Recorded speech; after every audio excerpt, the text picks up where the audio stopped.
The quiz is very heavily going to focus on chapters 3, 4, and 5, just so you know. I think there's 1 or 2 questions in there that you would need to know from chapter 2.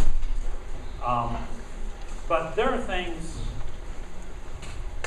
there's not that much in chapter 2, mostly it's some R stuff, and I think hopefully you'll remember that, so you won't be caught off guard. But in general, our whole goal with this course is for you to, I know this is impossible, but our ambition is for you to sort of remember everything at the end.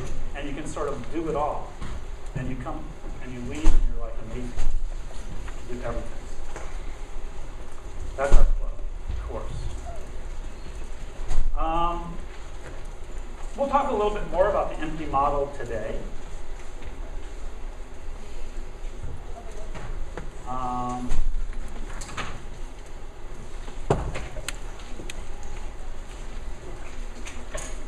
Chapter 6 will not be on this quiz. I think that's pretty clear from the syllabus. That's probably why most people ask that.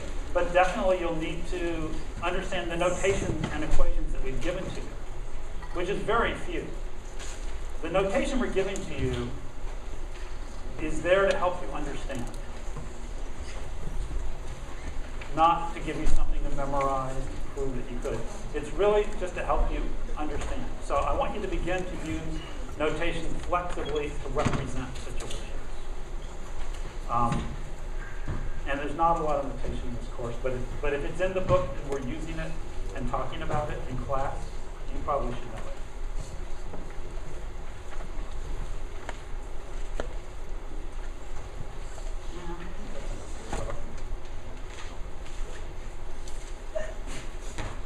All right. We're going to pick up today with a little bit more discussion of Penelope.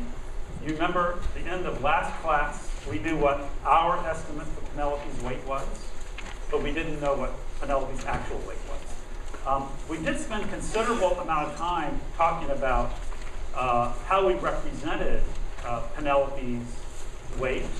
Both our estimate of the weight was B sub 0, our estimate of Penelope's weight based on the 17,000 guesses. And then we also talked about Penelope's actual weight, which is what all those 17,000 people were trying to estimate. And I just want to make sure that I spend a little more time with you thinking about this idea that when you write the word equation, guesses is the data, that's the rows in our data frame, is equal to the actual weight of, I shouldn't call it just cow, I should probably say Penelope. That's kind of rude. I just noticed that. But the actual weight of the cow it's unknown, but it's certainly something that should be having an impact on the guesses that we're making. And then other stuff. And as you can see from the variation, there was a lot of other stuff. And the reason we wrote this as y sub I equals beta sub 0 plus epsilon, and by the way, just memorize a few Greek letters, beta and epsilon, is because those are parameters. I mean, those are things we don't know. Okay?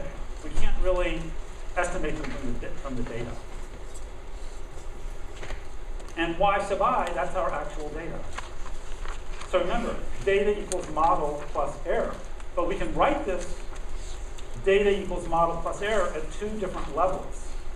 And I think it's good to take a look at these 2 and just think about them for a second. So guesses is equal to the actual weight of the cow plus other stuff. That's our model of the data generating process. And the actual weight of the cow, we don't know. We're going to estimate it. And below is the model that we're using to estimate the model above. So we don't use Greek letters on our estimates because we're going to calculate those things. B sub 0, we calculate. And by the way, one of you in the question said, what does it mean to fit the model? If it's the empty model like this, fitting the model means calculating the value of these parameters, or of these estimates, sorry. So B sub 0 is the mean in this case. So when you calculate the mean, you fit the model. And as soon as you've calculated the mean, then you know how to get each person's residual if you know their score. Because their residual, E sub I, is just how far they were from the mean of the group. So that model is all known because it's all based on data. So that's the best we know, is that model. But then we're using that model to estimate the model above. Y sub I equals beta sub 0 plus epsilon sub I. And remember, based on our data, we had no way to calculate epsilon sub I. We can calculate E sub I, that's the residual of each individual score from the model, which is the mean in this case. But we don't know epsilon because we don't know beta sub 0. If we knew beta sub 0, we'd know epsilon. But if we don't know either, we're kind of stuck. Which is why we estimate. So I just threw in a couple more slides to hit, again, this idea of parameters and statistics. So remember our distribution triad. We've been working so far in the course all between the data generating process and population on one hand, and the data or the sample on the other. So if we're doing it with the sample, that's an estimate. If we're trying to talk about the model, the population model, the data generating process model that we're trying to estimate, that's up at the level of data generating process. So these two kinds of models. Anybody have any questions about these? I think it's a little hard to keep straight. We'll have to keep applying them in new situations over and over. Does someone have a question about this? Pretty clear? Okay, here's one other thing that you haven't thought about, maybe, which is the whole general versus specific. So we also had Y bar, and we also had mu. And there's a table at the end of chapter 5, I believe, that lays out all these parallels. I think that's a really important table to make sure you understand. But in the case of guesses, we're going to model these guesses with the empty model using the mean. So Y bar is the mean. Is Y bar the estimate, or is it the parameter? Is it the statistic or the parameter? Statistic. Y bar is the statistic. Okay? And the parameter that we use, that we're trying to estimate for the mean, is mu. That's what that mu is, mu. That's another Greek letter you should know. But as soon as we apply the notation of the general linear model, we use B sub 0 and beta sub 0. So that's really important because B sub 0 just means the first parameter in the model. So if we were using something that wasn't the mean, we could still use B sub 0. But if we're using Y bar, it's always the mean. Same thing with mu. Mu is always the mean of the data generating process, or the mean of the population. But if we're using beta sub 0, it's anytime it's the first parameter in the model. We call it beta sub 0. Okay? So keeping these four pieces apart, there's general and specific, and then there's also the two parts of the distribution triad, the data generating process and then the data or sample. And these are things we have to talk about in different language because if we mix them up, it screws us up later. So this is one of those important things to keep in mind. If someone says, oh, the mean is, you could say, oh, is that the estimate of the actual mean, or do you actually know the mean, or what are you talking about? And if I ask you to write a model statement for the population, you would know which notation to use. All right, so here's our first poll everywhere question of the day. If we added more guesses to the study of Penelope, which of these would not be affected?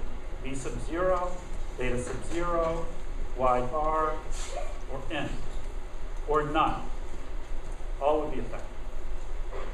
So think about, we have 17,000 guesses. Let's say we add another 1,000 guesses. Which of these, if any, would not be affected by adding more guesses? Think that through.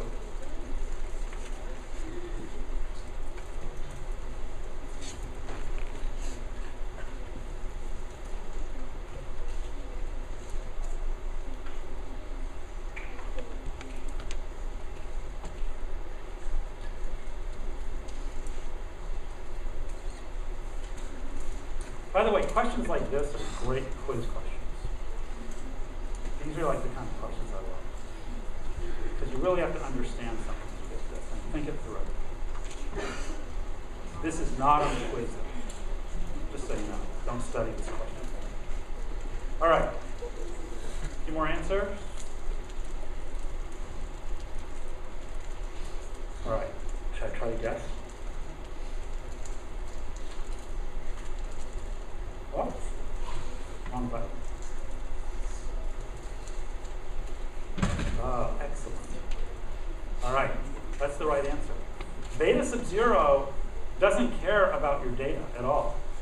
Beta sub 0 is the population parameter. It's, in this case, it's Penelope's actual weight. Penelope's actual weight isn't going to change just because you gather more data or less data. Penelope is just Penelope. So, does anyone want to ask any questions about this?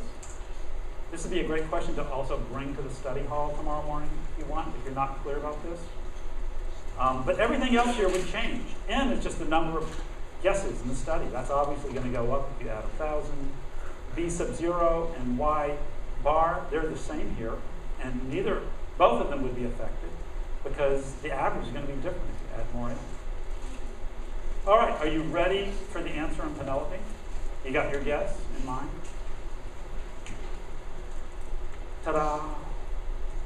All right, so the mean guess of the 17,205 people was 1,287 pounds. And the actual weight of Penelope was 1,355 pounds. That's amazingly close, isn't it? It's crazy close. And that's why NPR did this demonstration, by the way.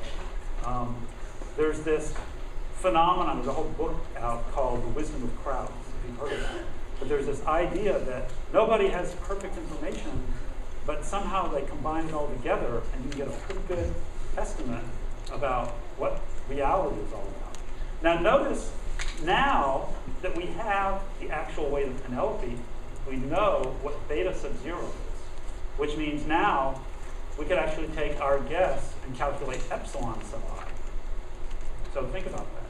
So you could take your guess, you're one of the y sub i's, subtract it from 1355, and you would get epsilon sub I. I'm sorry. Yes. Subtract 1355. Your guess minus 1355 would give you your residual from the true mean, which is epsilon sub I. And if you subtract your guess from 1287, that's E sub I. So here's something I want you to think about first today, which is, why do you think this guess is so close to Penelope's actual weight? Why do you think that D sub 0 is such a good estimate of beta sub 0? And this is something I want you to do a little writing about, and read what other people are writing, and vote up the explanations that you think are the best ones. So why is B sub 0 so close to beta sub 0?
So it's kind of interesting looking at this. The top voted explanation isn't the one I would put at the top. try talking to the person next to you and see if you want to vote a different one up than you voted up. Not that you have to down vote one. But see if any of these others look better to you. One of these looks better to me than the one at the top. Talk to the person next to you and see if you can figure out why.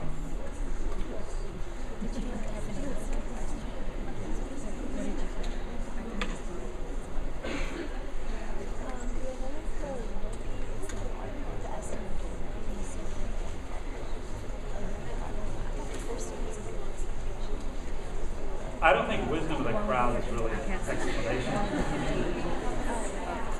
Why is the crowd wise? You're sort of begging the question.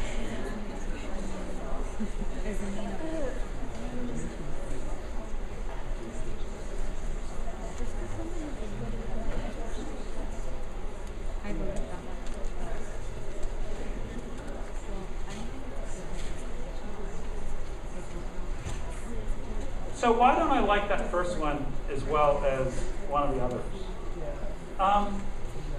Because even if the mean is the best predictor of the population mean, it doesn't mean it's a good predictor of the population mean. It can be way far off.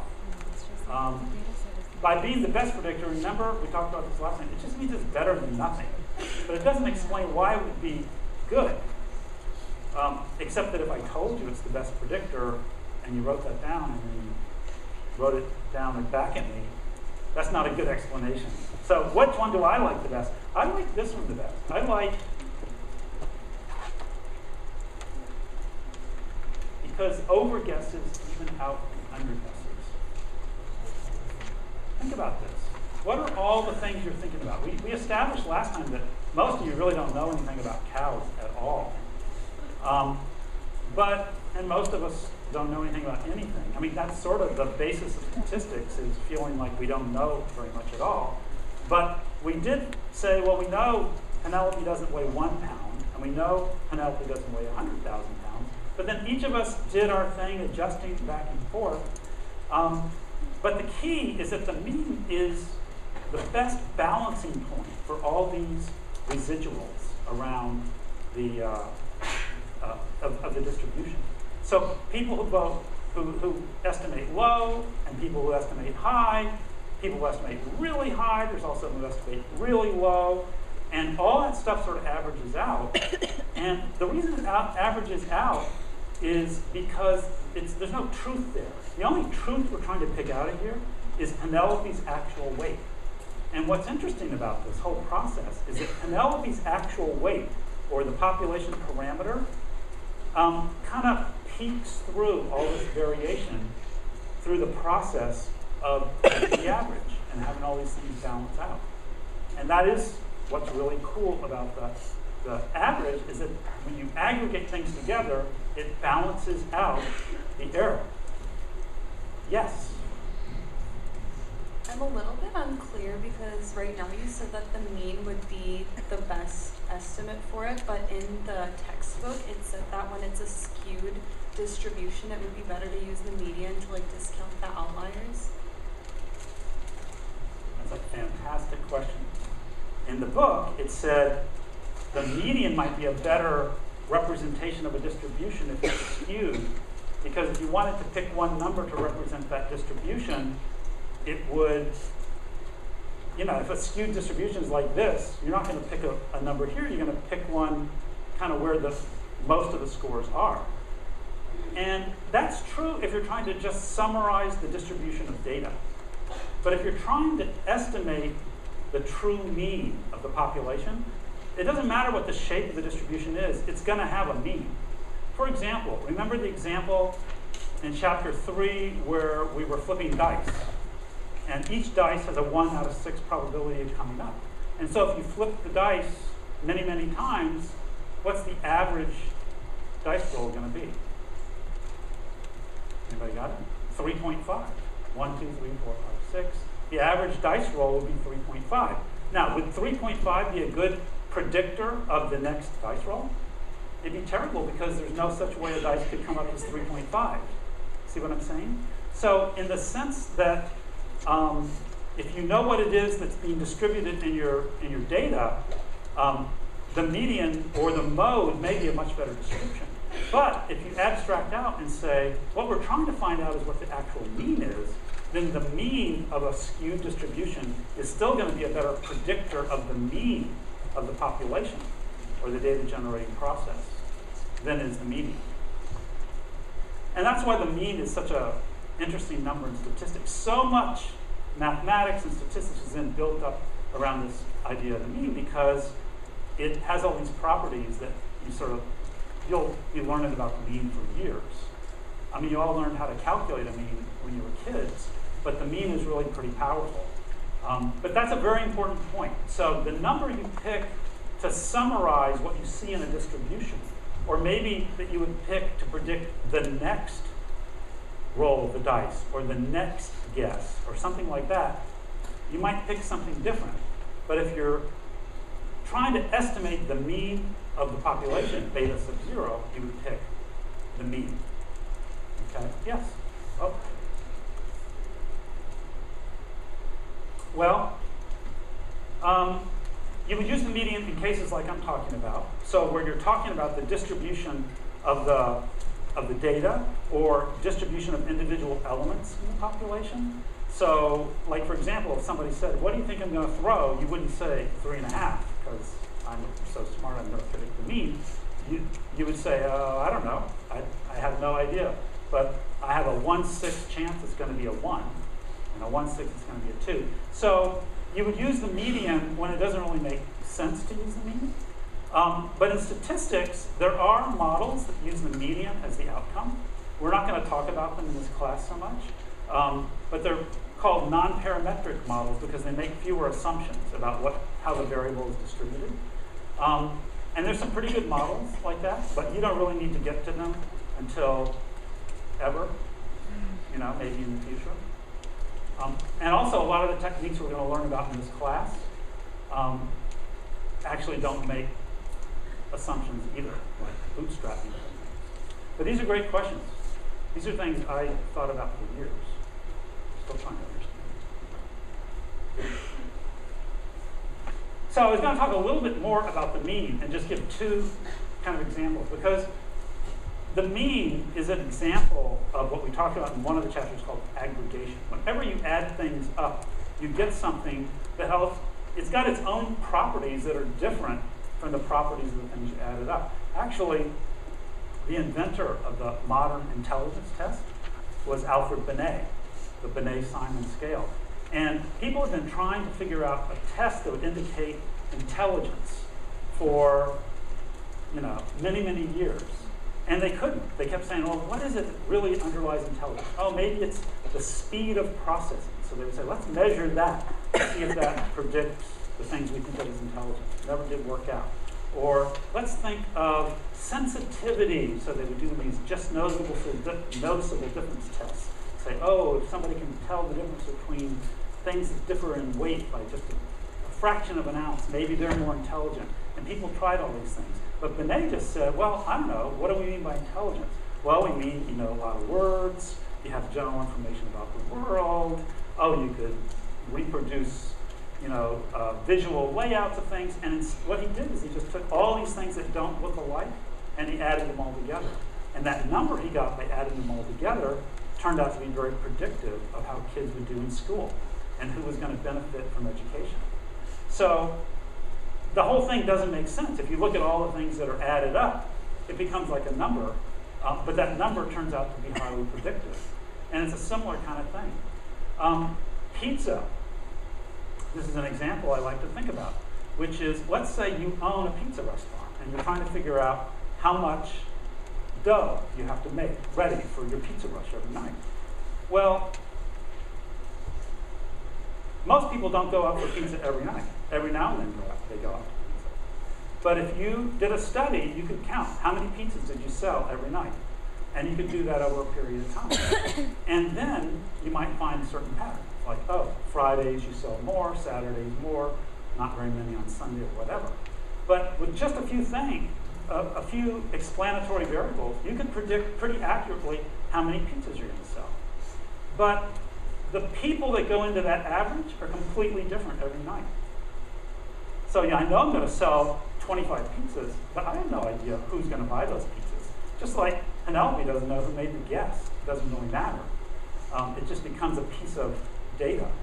But in the case of something like predicting how many people are going to buy a pizza, it's actually very useful. Now you could think about sort of, how does that work? I mean, the way a statistician would think about it would be every single person maybe has like a 0.0001% chance of going out for pizza on a given night. Well, you can't predict if any person's going to go out for pizza. But if you add all those people together, chance that one of them is going to go out for pizza, we can actually predict that probability. So this is the power of aggregation. But there are also pitfalls. You have to remember, we're dealing with averages. So if we're trying to estimate beta sub 0, we have to remember what it is we're estimating may be something that doesn't actually make sense in the current situation. There's a book, actually, which I thought was pretty enjoyable, called The End of Average. It was a person named Todd Rose arguing that we need to stop averaging things. And I actually told him, hey, the average is pretty great, too. But some of the stories in that book are really compelling. One of them is when people first started using statistics to help, for example, design aircraft. They had this idea that we're going to measure all the pilots, and we'll get the average height of the pilot, the average height, the average length from all the different joints in his body, and we'll put all that together, and we'll make the seat exactly average, and that'll be the best we can do. Well, it turns out it didn't fit anybody, really, because people vary all over the place, and the things, the length from their arm down to your shoulder to the hand doesn't vary systematically with the length from the knee to the ankle and so forth. And so there were a lot of plane crashes because pilots couldn't reach the pedals or their knees were all hunched up under their neck. And finally someone realized, no, we shouldn't be designing for the average. We should be designing for the range. And statistics can also be used to tell us, well, what's the expectable range? We could look at that distribution. But in fact, they were looking at sort of the wrong distribution. They need to be looking at the distribution of the population, not the distribution of an average. So it's important just to keep in mind what we're dealing with. And I think we already covered this, but this is something just to think about. Why, when I talked about the mean as the balancing point, did I use y bar instead of b sub 0? And I use y bar because I'm really talking about the mean. I'm really not talking about any other parameter that b sub 0 might stand for. And so all those residuals adding together balance out. The error gets washed out, and the true value is what stays. That's the important thing. If you think about each guess as error, and why is it error? It's error because it's not the exact mean. So every guess we have is considered error. But some of the error is high, some of the error is low. If you add all those errors up, you get 0. That's a property of the mean. You always get 0. If you're at the mean, you'll get exactly 0. And what happens is all the errors cancel each other out. What's left is going to be what's true. So you're going to be a true value, or your best estimate. And it's true, that estimate is the best predictor we have of what the mu is, the population mean. But even that mean is going to be a little high or a little low. They didn't get Penelope's weight exactly. They just got it pretty darn close. Pretty darn close when I would have no clue what that cow weighed. Okay, for the rest of the class today, we're going to analyze some more data. And I'll stick these up here.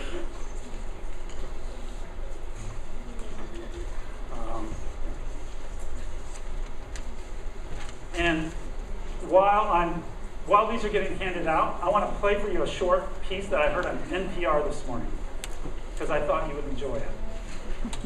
And I don't know if I can play it through the sound system because that didn't seem to work. But I'm going to put it through the microphone.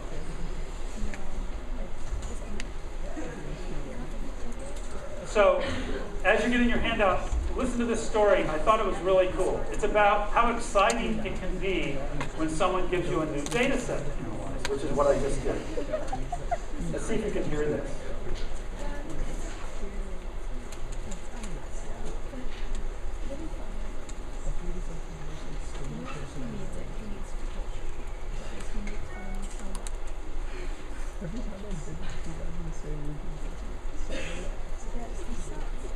Is it possible they don't allow streaming media through the electrical?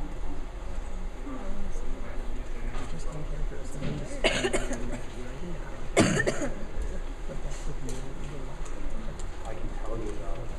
Astronomers have just gotten a brand new view of our home galaxy, the Milky Way. That's because early this morning, the European Space Agency released an astounding new star map. Scientists immediately started studying it, and they're already making new discoveries. NPR's Nell Greenfield-Boyce joined one group of researchers in New York City. David Hogg got up before 5 a.m. this morning because he was so excited that today was the day he was going to get precise measurements on 1.7 billion stars. So for me, it's potentially really a life-changing event. He's an astrophysicist at New York University. The data he was waiting for comes from a European science mission called Gaia. Gaia is a spacecraft that's orbiting the sun about 1 million miles from Earth, charting the brightness, motion, color, and position of an unprecedented number of stars in our galaxy. We're really talking about an immense change to our knowledge about the Milky Way. And the Gaia team was going to release all of this to the public all at once. So, Hogg invited dozens of colleagues to join him at the Flatiron Institute in Manhattan. They gathered in a conference room before dawn, watching a live broadcast from Europe as the mission scientists showed off some of the first images made with the new data. That's just 200 parsecs. That's just 200 parsecs. Then Andy Casey from Monash University noticed something. You can download it already, it's out early. He found a way to get the data a few minutes before the official release time. Heads bent over laptops, people started looking at everything from white dwarfs to cosmic dust. Keith Hawkins is from Columbia University. He was looking for hypervelocity stars, stars moving super fast.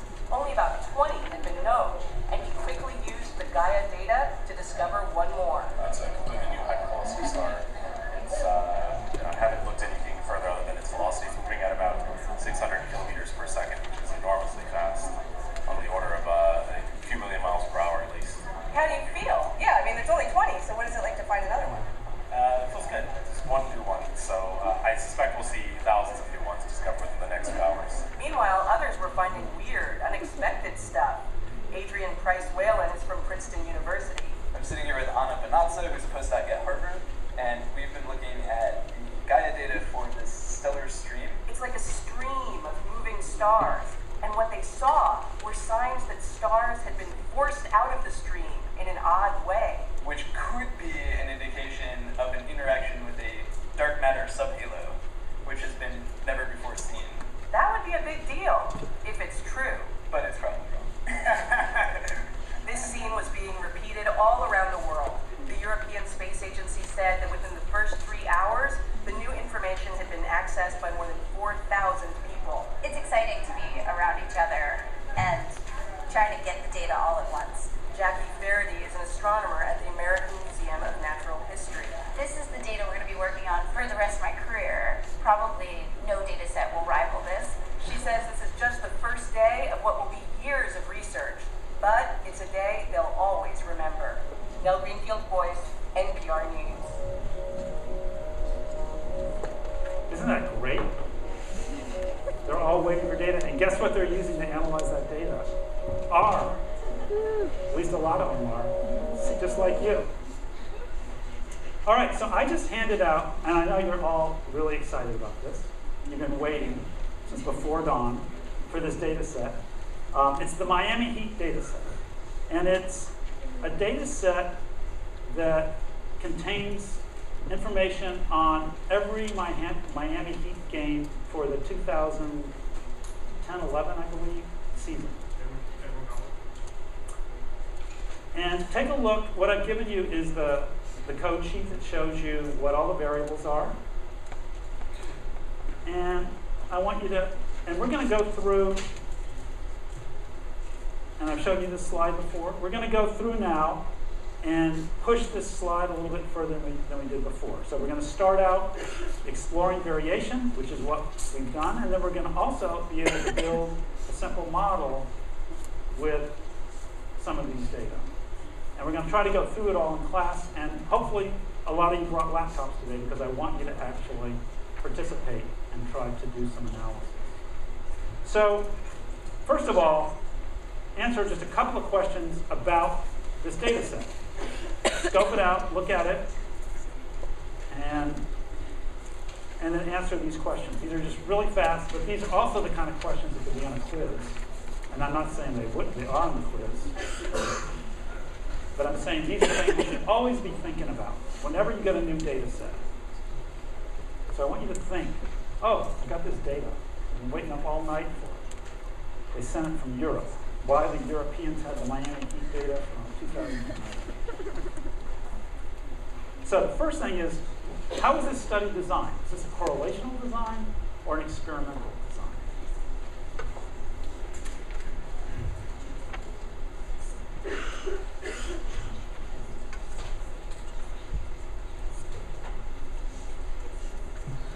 This is quick. Go ahead and log in.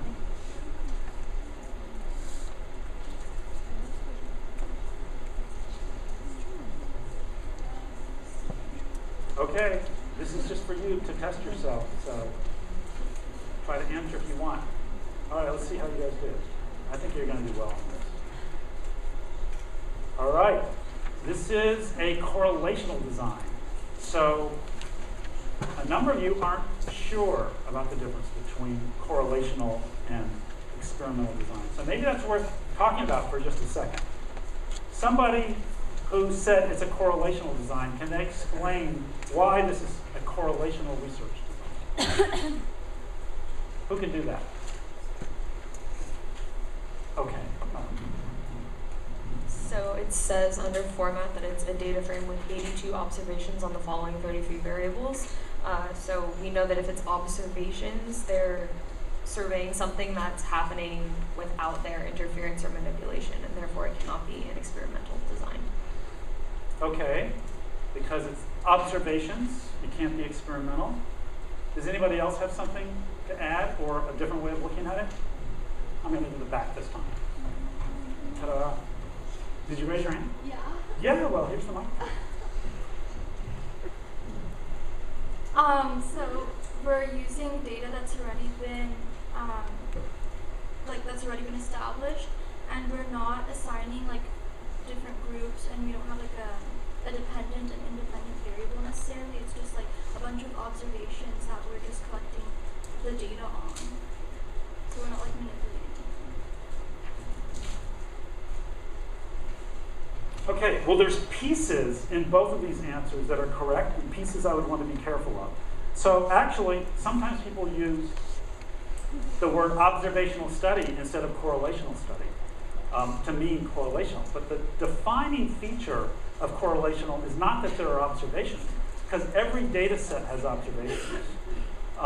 The defining feature of a correlational study is that we don't manipulate any of the variables and there's no random assignment. So the defining feature of an experimental study is random assignment to different levels of an independent variable. And we didn't talk about this a lot in class, but it's really important to connect the idea of random assignment in an experimental study to the idea we just talked about how errors balance each other out. That's the whole idea behind an experimental study, is you take two groups and you randomly assign people or whatever to the groups. And if you do that, you know the only differences between those groups are going to be due to just random error. And what do we mean by random error? We just mean unexplained error, that we don't know what it is. But we also know that that error is going to balance each other out. So if somebody is in one group tends to be higher on the variable, somebody in the other group is going to be lower, and vice versa. And those errors are going to balance each other out. By random assignment, we can be sure that whatever difference we see across those groups, if it proves to be statistically reliable, must be due to the independent variable and not to just some difference, pre-existing difference between the groups. Okay, let me ask you another question. All right, this is important, so note if you got that one wrong. All right, what are the rows in this data frame?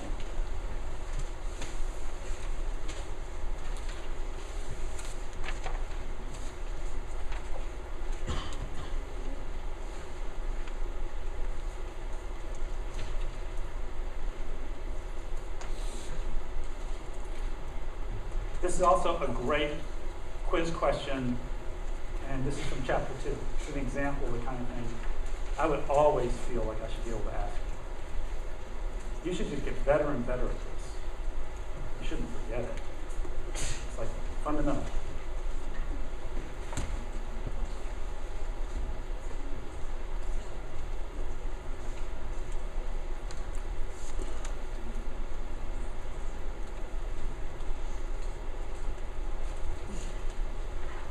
Okay, a little more. I think you're going to be really good at this. I'm predicting 80% or more correct. Oh, I was very close. 79%. Wow. Okay, games. Every row in this data frame is going to be a game. These are all the games. And if you look at the variables, they're all the characteristics of the game. So take a look, for example, there's a variable points.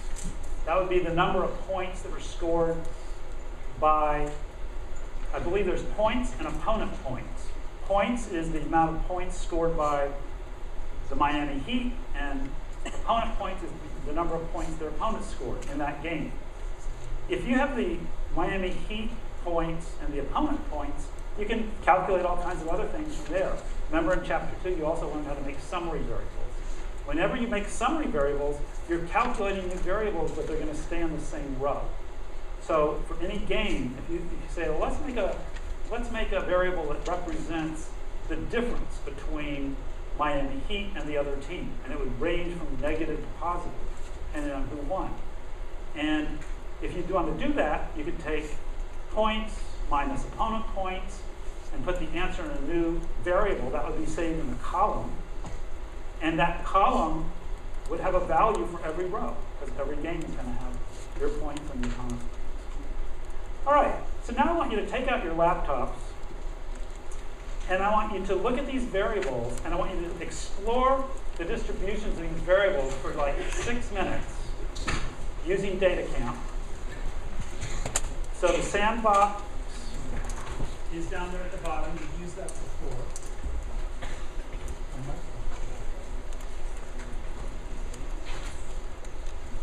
Low battery. That's all right. All right. Okay, so go to the sandbox, explore some variables, and look at the distributions. Use all the different tools that you have. You've learned a lot of different things. Type in some R code, get a graph, and if you get a cool graph of a variable, I want you to take your R code and the graph that you produced, and just do one variable this first time, and paste it into this document at bit.ly/100A share, so we can look at some of them. And by the way, this is what people do at the beginning when they first get a data set. Oh, you don't have to. Oh, well, true. So go ahead and explore. And I'm going to walk around and just see how you guys are doing. Make sure you're not shopping. Shopping. Go to your... You might also want to run ahead and just take a look if you want to see the first rows of the data set. That's what we always do when we're getting a new data set. That's probably what the people did at dawn this morning.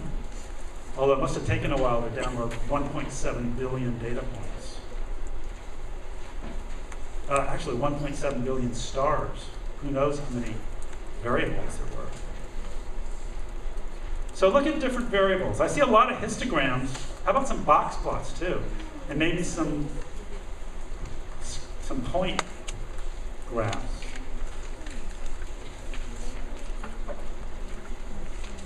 And see if you can discover something just on a single variable.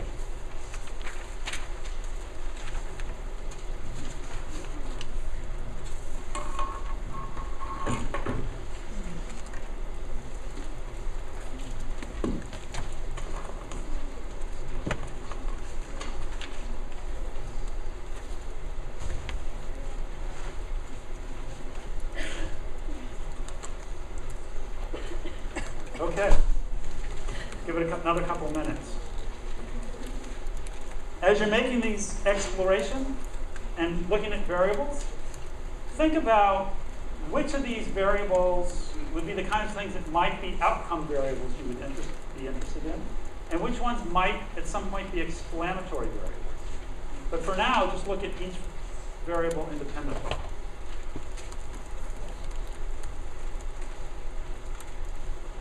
You can also do a FABstats if you want, but I'm really looking for some pretty pictures.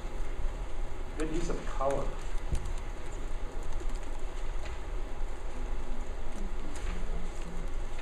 If you're next to somebody with a laptop, you can team up with them. And in fact, you can team up with somebody next to you no matter what at this point, if you want to. Pool your ideas. Again, I see so many histograms. What happened to box plots?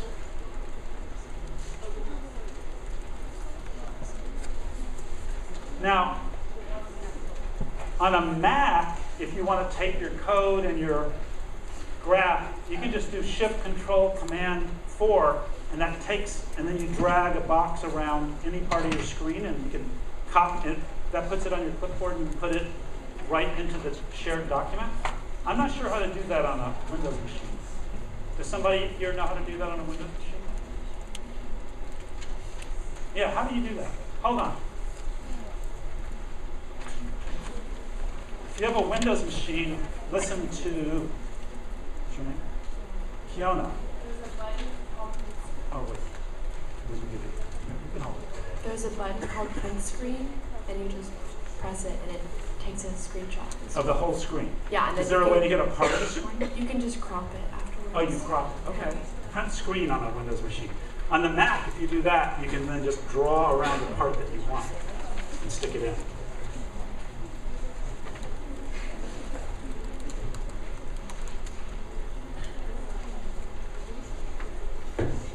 All right. Let's see it.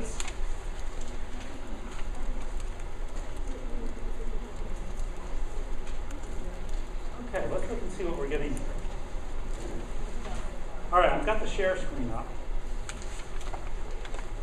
So the first one I've got is a density histogram.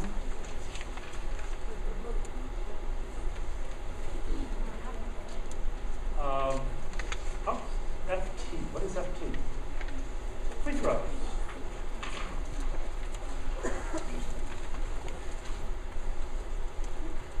Wow, that's interesting. That seems like a lot of free throws. Oh, yeah, like it ranges from 10 up to like almost 40 free throws. That's a lot of free throws in a game. I didn't realize they had that. So there's a lot of free throws. Yeah, that's a good point. Oh, that'd be interesting to look at free throws depending on what part of the game. All right, who would like to tell us, who thinks they found something kind of cool in one of the variables they looked at? By the way, I want you to look at the distribution, and everybody in here should know, what do you do when you look at a distribution? The first thing you do is go, wow, what a pretty color. But then what do you do after that? Who knows what's the first thing you should be thinking about as you're looking at a distribution? Oh, come on, guys. I'm going to go change the quiz to put this on. All right. What do you look at when you look at a distribution? The size, spread, and shape. Shape, center, and spread. And you're looking at all that, and what are you thinking about while you're looking at that? You're thinking about the data generating process, right? You are, right? I thought so. Okay, so look at these distributions of data and think about the data generating process. All right, who has one they think is cool they would be willing to describe? The comment was depending on you to self-volunteer. Who would like to, who has a distribution they could talk about a little bit in terms of what they learned?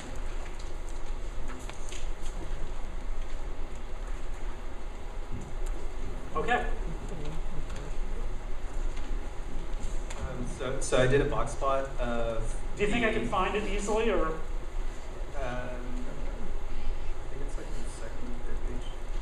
second or third page. Yeah, but I did a box plot pretty much of comparing the field goals and the locations to try to see if there was a correlation if they scored more field goals away or home. And it looks like from the box plot that the away, they had a higher mean than home games. All right. Interesting. So that actually is what I want you to do is if you have made a distribution with one variable, go ahead and look for relationships in this data. That's really interesting. It kind of makes sense, right? So look for some other relationships and just look for them visually. Who else has a finding or a graph that they can describe?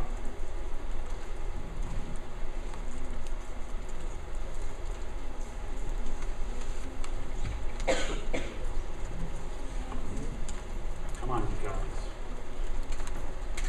Are you helping her find a relationship? You should do that. Not that kind of relationship. A relationship between two variables.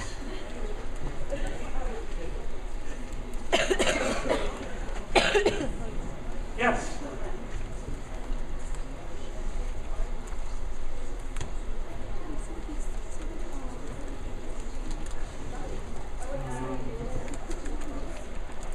I'm having trouble seeing that. Did you put, is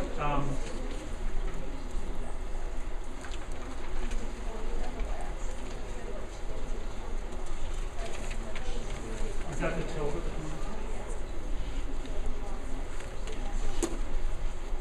That should work. I'm not sure why that's not working. Look at your cheat sheet. Do you have your cheat sheet? Look at your cheat sheet and see what you left out. You probably left some stupid thing out. All right, who's got a relationship that they found in the data?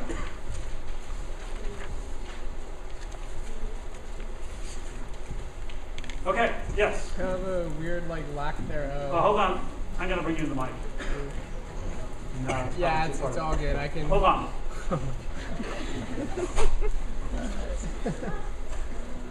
All right. Appreciate you, man. Yes, I was going to throw it.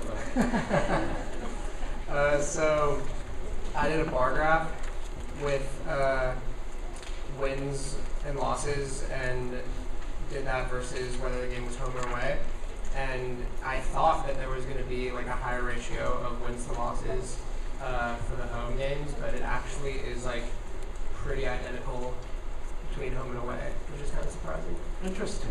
Yeah, that is. We got another one here. Yeah. Yeah, similar to that, I looked at location, home away versus points scored by 90, and in the plot, it looks about similar, with some points closer to the right on homes. Then if I went ahead and put it into a box plot, you see the medians are about the same, but the third quartile for home is a little higher. So they're on average the same, but they have some higher scoring beams at home versus away. Cool. The flaw in my plan is it's very hard for me to find your graphs on the screen. But that's interesting. It sounds like there's more variability in that part of your bar. Who else found an interesting? Everybody's talking about home and away. Were there any other variables they looked at for relationships?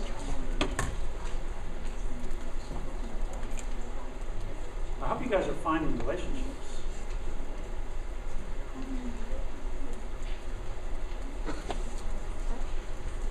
Yes. All right. I know it's silly, but it is still a relationship. I did a scatter plot of wins and losses versus points, and when they win, they do indeed score more points. All right. That's pretty good. Wow. Now that could just be due to sampling variation. I don't know if they really would score more points when they win. But that's not actually that outlandish. I do those kind of analyses all the time. Why? Because I want to make sure the data are correct. So I'm going, well, it better be true they scored more points when they won. If not, this variable doesn't mean what I think it means. Who else has got a relationship? Yes. You guys came up with it. What did you discover? So I did a point plot between field goals attempted and field goals. And the more they try, the more they score. The more they try, the more they score. Okay, that's interesting. That makes sense also. All these relationships are making sense, right? How about another one? There's a lot of variables here. Somebody must have discovered something different.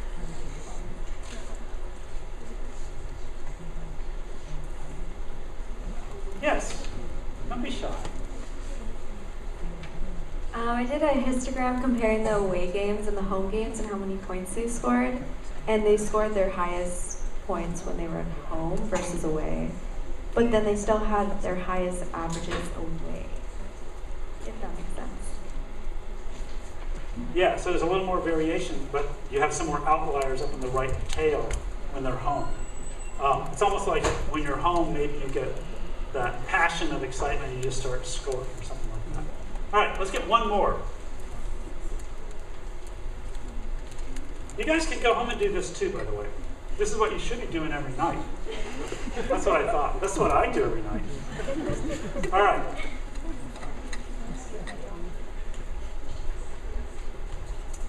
Okay. All right, let's move on and do a few more things to take you through the rest of this. First of all, I want you to write a word equation for a model that you could explore. So we're going to use points as the outcome variable.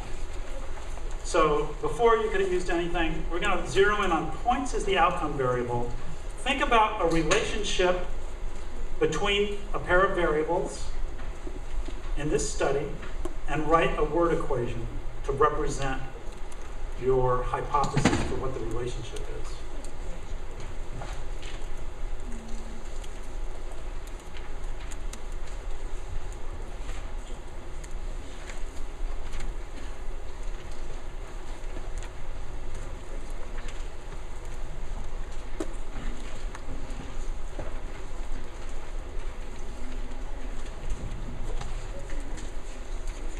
Sure. You don't need that on the quiz. No. Don't bring any of this paper on the quiz. This is just a data set. This is something you can look at. Okay, who's got a word equation they can share? You don't have to have tested it yet.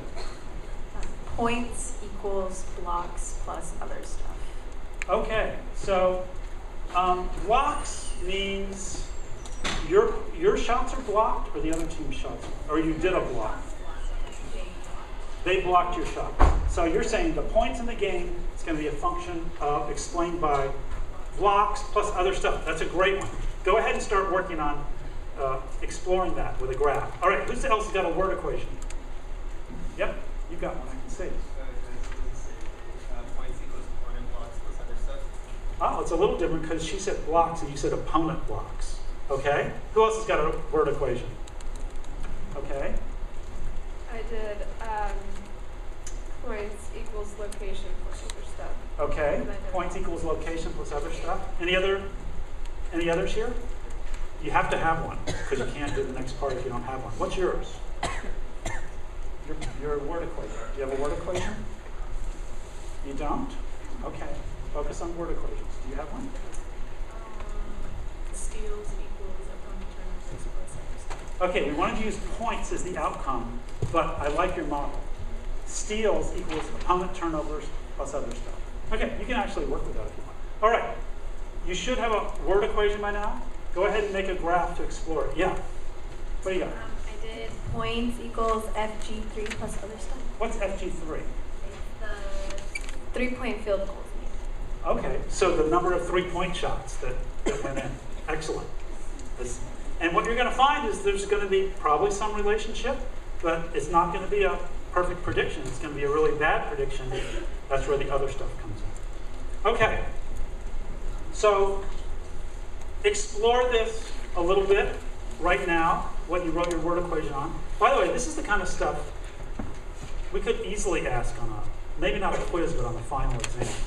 This is stuff I want you to be learning how to do. This is stuff you all should know how to do by now.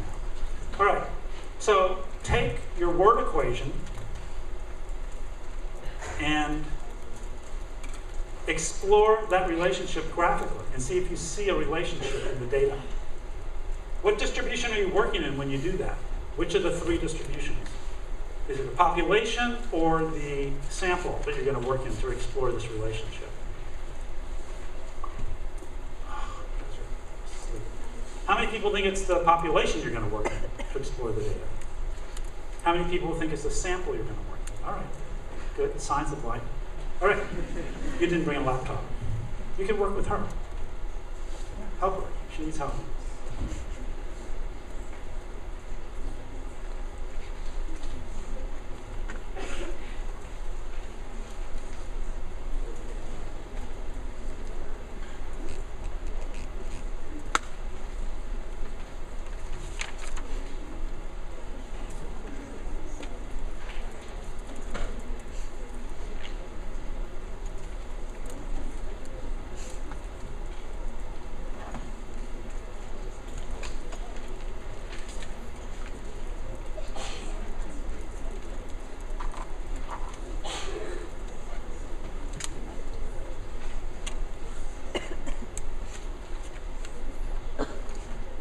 If you don't have a laptop, work with the person near you. Explore the relationship.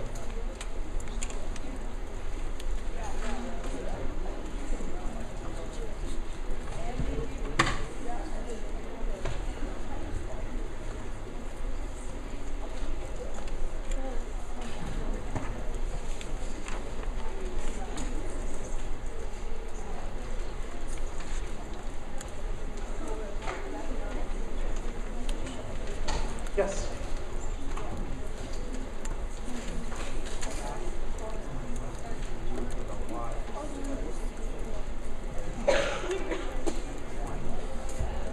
Oh. A histogram will only show one variable. So what you want to do is take one variable. You're trying to look at points across those systems. So you need, remember, you need to use get histogram tilde points, and then you want to add a percent, greater percent, on the facet group for location. Okay? Yep. Wow, that's beautiful. I love the colors. Nice.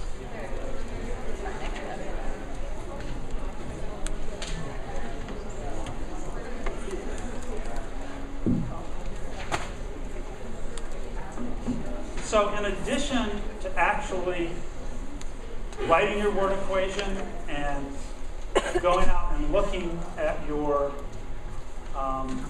data to see if there's any evidence there for the relationship you're interested in, I want you to be learning how to go through these steps. These are like the way you think about data. First, explore the variables. Then go in and think about the questions you'd want to ask. What relationships might there be there? Write a word equation. And then go do some analysis. Get the graphics part. All right. Let's move on, though. And the next thing I want you to do is think about what the empty or null model would be that we would compare to our complex model. So as we're moving through the course, we started with the empty model this week. But ultimately, we're going to be comparing complex models to simple models. So in this, and what's complex and what's simple totally depends on the situation. But in this course, the simple model is almost always going to be the null model or the empty model. So when we're looking at a relationship like location, so let's say you're saying points equals location plus other stuff, what's the model we're going to compare that to? We're going to compare it to a simpler model than that. And what's a simpler model than that? There's only one model simpler than that. That's where points is a function of just other stuff. Okay? The mean plus other stuff. So write a word equation for your simple model, and then I want you to write that simple model in GLM notation. So what would that look like? You should know how to do that by today. Just write it down in your notebook.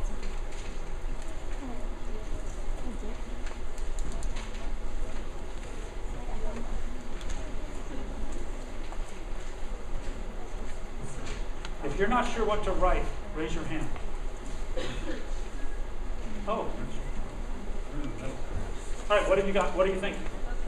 What was the relationship you were modeling?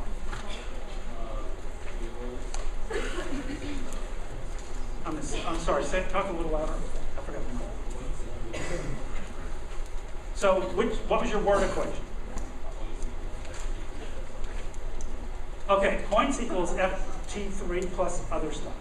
Okay, so that's your complex model. That's the model of the relationship. That's where you're saying, oh, I think how many free throws you succeeded in, or whatever it is going to be something that's going to influence your points, and then there's going to be other stuff.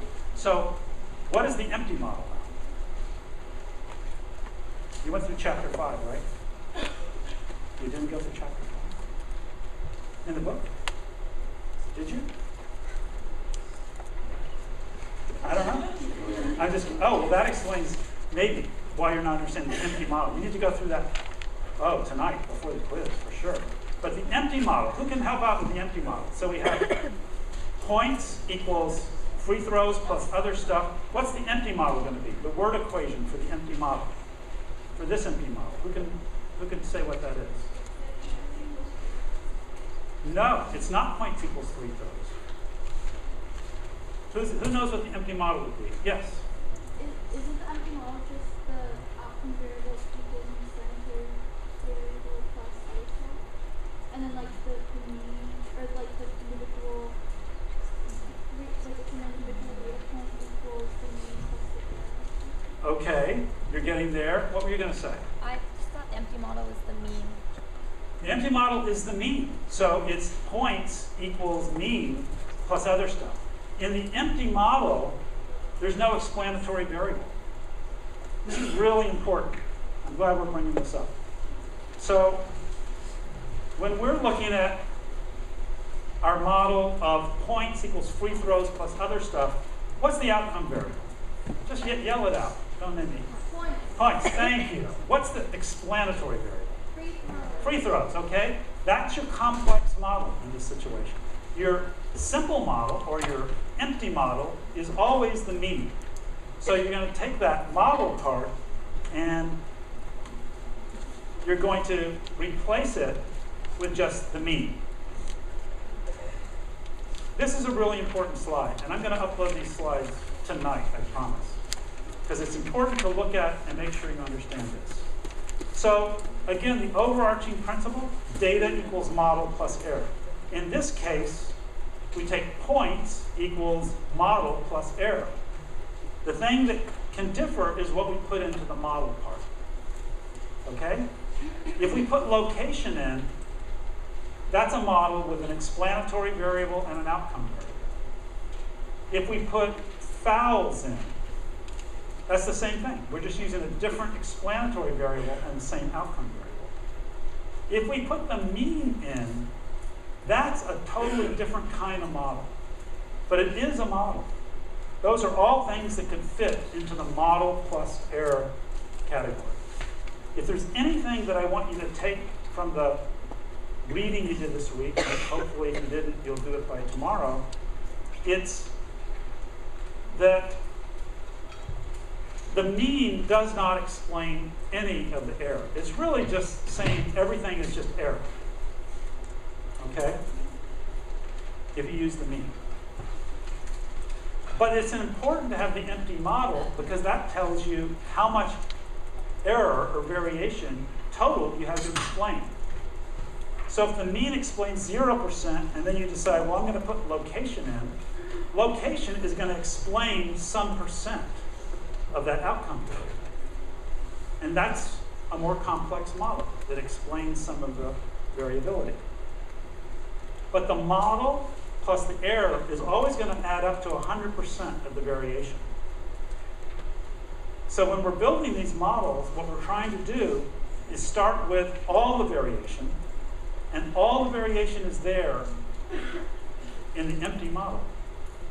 If you take any variable and you say points equals mean points plus error, that error is everything you have to explain.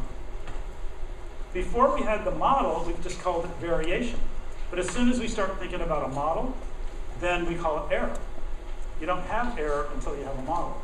It's just a different way of thinking about the same thing. So you got 100% of the variation. Each of these different explanatory variables you might put in, like location or fouls. Let's say location explains 5% of the variance. How much of the variance is going to be left unexplained in the error chunk? Shout it out if you know. Loud. Only the front row knows. 95%. It has to add up. All right. If fouls explains 10% of the outcome in points, how much is in the error chunk? 90%. 90%. Okay? This is really simple, but it's not easy to apply it to all these different situations. I'm not trying to tell you you're doing fine, but it's basically a simple idea. Is what you're trying to do is explain the error.